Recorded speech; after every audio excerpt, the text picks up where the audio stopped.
Alors la méthode de Lacan, dans le séminaire, bon, même s'il y a beaucoup de références convoquées, certaines évoquées, rejetées très vite, d'autres...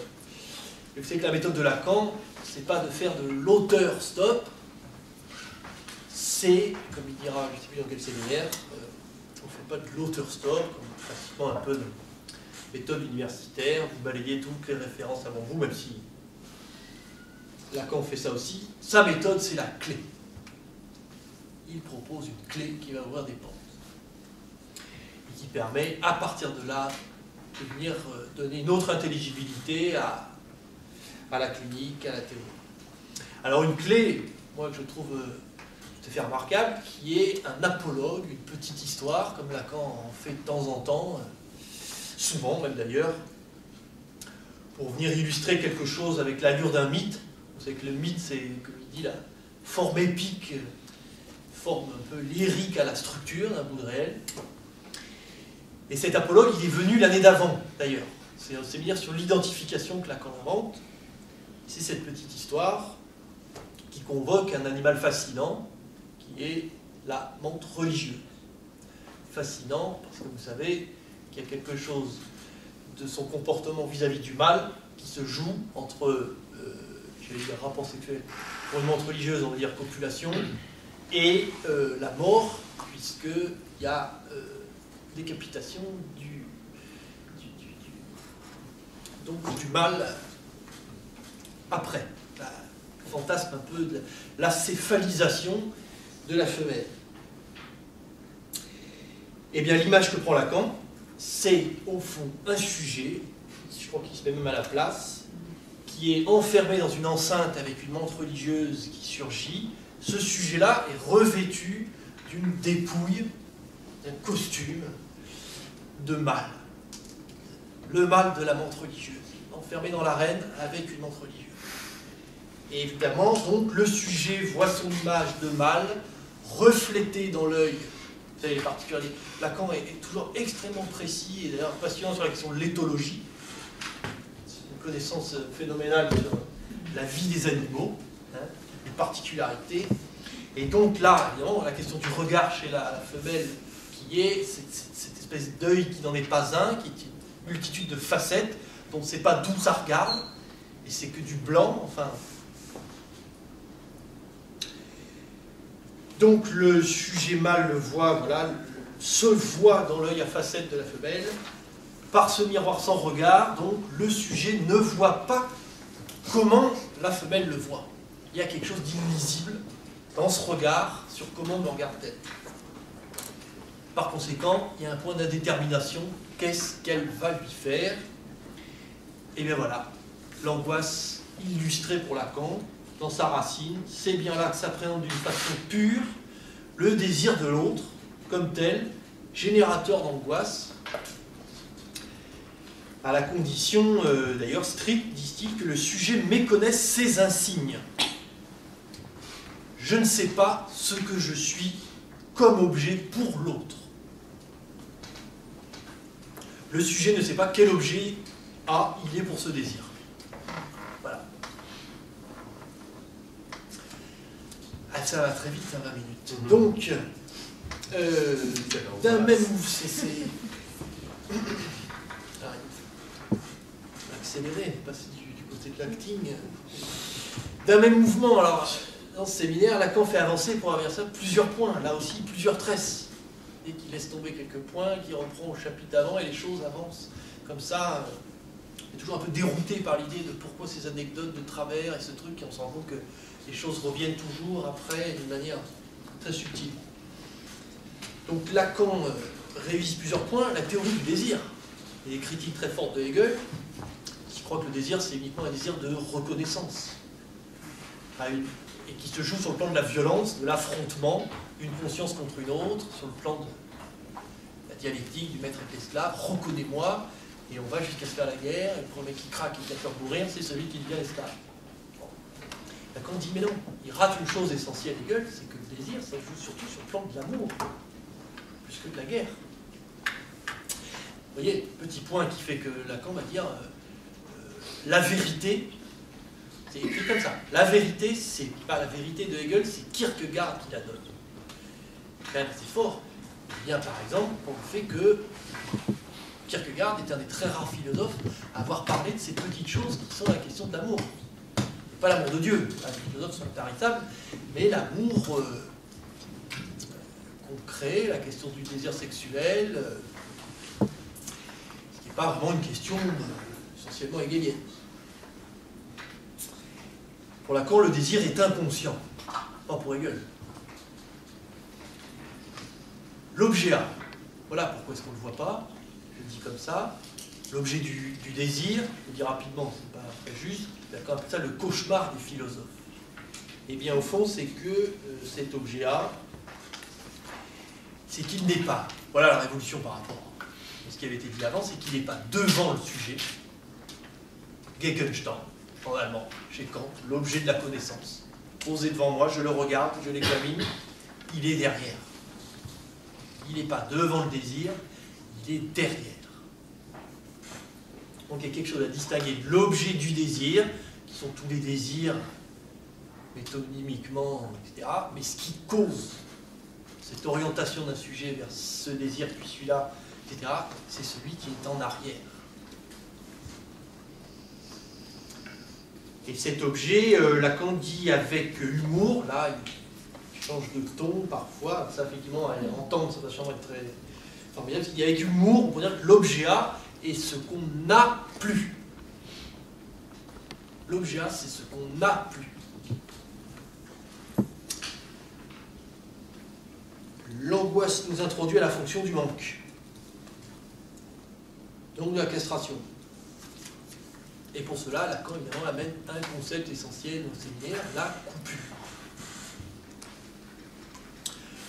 Cette histoire de coupure, pour le dire aussi très rapidement, voilà pourquoi eh bien, la topologie des surfaces s'est convoquée dans le séminaire. Pour le dire très simplement, eh bien, parce que la topologie est une discipline qui permet de présenter un certain nombre de figures qui comprennent des paradoxes, où est floutée, brouillée la question de la séparation intérieure-extérieure. On voit justement des figures où il y a quelque chose d'une extériorité interne. Lacan définira quelque chose du rapport de l'homme à l'objet comme ça, en exclusion interne. L'objet A comme objet à l'extérieur, coupé de moi, ce qu'il y a de plus moi-même est à l'extérieur, non projeté, mais parce qu'il a été coupé de moi. D'accord. Alors Lacan s'attarde dans le séminaire sur la question de la circoncision. Il dit pourquoi? Eh bien parce que la séparation, je cite, essentielle, avec une certaine partie du corps, un certain appendice, devient symbolique d'une relation fondamentale au corps propre pour le sujet désormais aliéné.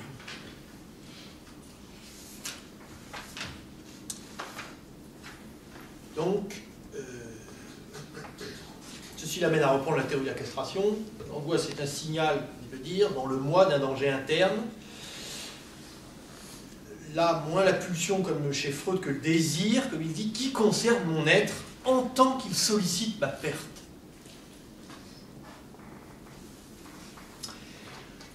Donc, il y a toute cette théorisation sur angoisse et séparation. Les objets qui génèrent de l'angoisse sont effectivement des objets séparables, car ils ont la structure d'être plaqués, accrochés sur le corps. Alors, on voit là que si Lacan, au fond, a fait surtout de la castration une affaire symbolique, une affaire liée au signifiant, au phallus, là où chez Freud, c'est aussi d'abord beaucoup une histoire, une logique liée à la présence réelle ou pas du pénis. La menace de le perdre, le pénis supposé, imaginaire chez la mère. Et on voit quand même que Lacan, là, dans ce séminaire, revient à la question de l'anatomie. D'une manière un petit peu évidemment différente de Freud. L'anatomie. C'est pour ça qu'il évoque la livre de chair de Shakespeare, le don, la dette. Alors, l'anatomie, Et là, Lacan, il y a un moment dans le passage, reprend la formule que Freud citait, qui est une formule de Napoléon. L'anatomie, c'est le destin. Formule d'un homme qui a fait de grandes choses et qui était petit. Des petits hommes qui peuvent faire des grandes choses, pas forcément d'ailleurs. On sait ça en France. Alors, Freud, Lacan rappelle qu'il s'est opposé à cette formule. Il n'était pas d'accord avec ça, puisque justement, si c'est une histoire signifiant, c'est pas forcément présence pour la question de la sexuation, c'est pas parce que vous avez un pénis que vous vous reconnaissez comme homme. C'est tout ça. Mais là, Lacan dit, au fond, il revient à cette formule auquel il a senti, sauf qu'il écrit anatomie, anatomie, tiré tomie, tomie, tomos, la coupure, justement. La fonction de la dissection. Et qui est celle, il le dit justement, d'engendrer une fonction. C'est une fonction du... Le destin est supporté, comme il dit, par une fonction qu'est le désir, justement.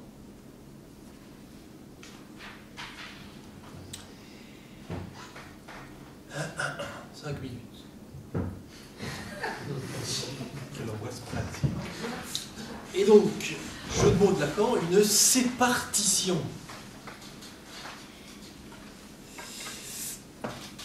Alors, un exemple, le sein par exemple, au stade oral, il y a la question des... Lacan va compléter, il dit qu'il faut compléter les objets freudiens. C'est un geste tout à fait inédit du séminaire, l'oral, l'anal, le phallique. Il invente deux objets du désir, de la pulsion, qui repère en Freud, qui aussi, mais qui donne un statut, le regard, cinquième, la voix. Alors, justement, par exemple, là, le sein, entre la mère et l'enfant, qui prend un statut d'objet, où la coupure passe, justement, elle ne passe pas au même endroit pour les deux. À qui est ce sein? Ça veut dire, justement, l'objet A est embocepteur. Un mot qui veut dire, justement, connecté à deux choses. Tout statut dans le séminaire de l'objet A, et justement, ces effets d'angoisse, selon qu'il est côté sujet, ou pris dans l'autre. Là, le point du désir, c'est le sein, le plaisir oral de la succion, et le point d'angoisse du côté de l'autre, le fait que le sein, qui est à la mère, question qu'il puisse se tarir. Alors justement, sa reprise sur la question d'anatomie et de la coupure. Là, je ne vous parle pas beaucoup de la question de l'angoisse, mais c'est quand même les prémices pour justement produire, liées à la question de la présence ensuite de l'objet. Et bien d'où sa théorie ensuite de la structure des zones érogènes. Lacan, à partir du corps humain, il fait de la topologie par rapport au fait qu'il remarque que la question des trous chez l'humain, ça a une fonction de bord. Ça, c'est quelque chose qui est de l'ordre de la coupure, et là qui fait appel, c'est les points du corps qui font appel justement à l'autre. Ou justement, est-ce que l'appareillage des mots de la mère et autres vont venir la nouer avec la pulsion sur ces bords-là.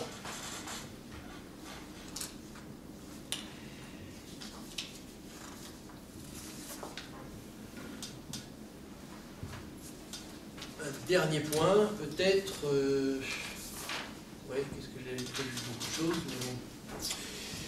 Le lien, juste pour faire un pas, le lien de la jouissance et de l'angoisse. Il y a un point dans le séminaire tout à fait remarquable. Il y a un lien. Lacan nous dit la question, c'est quand même là aussi tout à fait original, l'orgasme et l'angoisse. Et Lacan l'évoque avec cette observation clinique. Il dit être notoire à l'époque, je ne sais pas, est-ce que les choses ont changé, c'est intéressant. Des jeunes gens, adolescents en particulier, masculins, en même temps angoissés, au moment de rendre une copie lors d'un examen. L'angoisse de la page blanche. Là, plus de gens connaissent. Enfin là, il prend cette situation-là, et le lien, là, c'est lié à la manifestation du désir de l'autre. Une copie à rendre qui va être relevée par l'autre.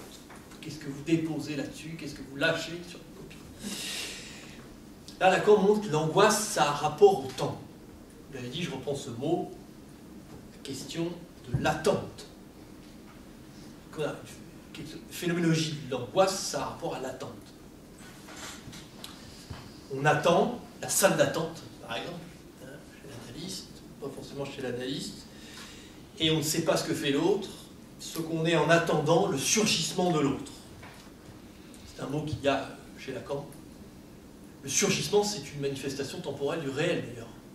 Quand ça surgit, sur le mode de la tuquée, de la surprise, ça, c'est générateur d'angoisse.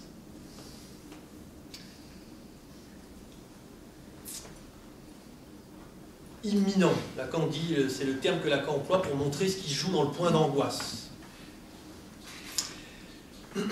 Alors là, dans cet exemple, des copies relevées, pour montrer ce qui se joue entre le point d'angoisse et le point du désir, Lacan dit une composition qu'il fallait rapidement terminer, et puis on ramasse quoi? Son œuvre, ce sur quoi il était rapidement attendu, quelque chose est à arracher de lui. À ce moment-là, il éjacule au sommet de l'angoisse. Un moment de coupure où là, le sujet cède un reste entre angoisse et jouissance. Là, Lacan dit la connexion étroite, beaucoup moins accidentelle qu'on ne le croit, de l'orgasme et de l'angoisse, en tant que l'un et l'autre peuvent être définis par une situation exemplaire, celle de l'attente de l'autre. Donc génitif, objectif, c'est l'autre qui attend. La copie blanche ou pas, que doit remettre le candidat, est un exemple saisissant de ce que peut être pour le sujet un instant le A. Alors ça est clair, et je terminerai par là. Des choses sur la question de la sexualité masculine, par exemple, dont Freud dit dans la vie sexuelle que c'était le motif à l'époque le plus fréquent de consultation chez les hommes pour un analyste. Les troubles, on va parler en psychiatre moderne, de la fonction sexuelle. Et Lacan dit justement...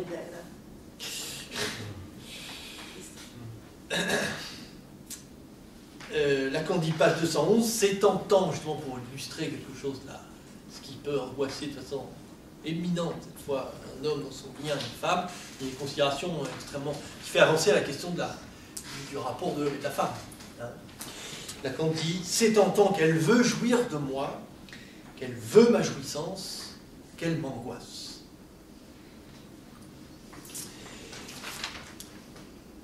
Bon, c'était 25 minutes, j'arrête.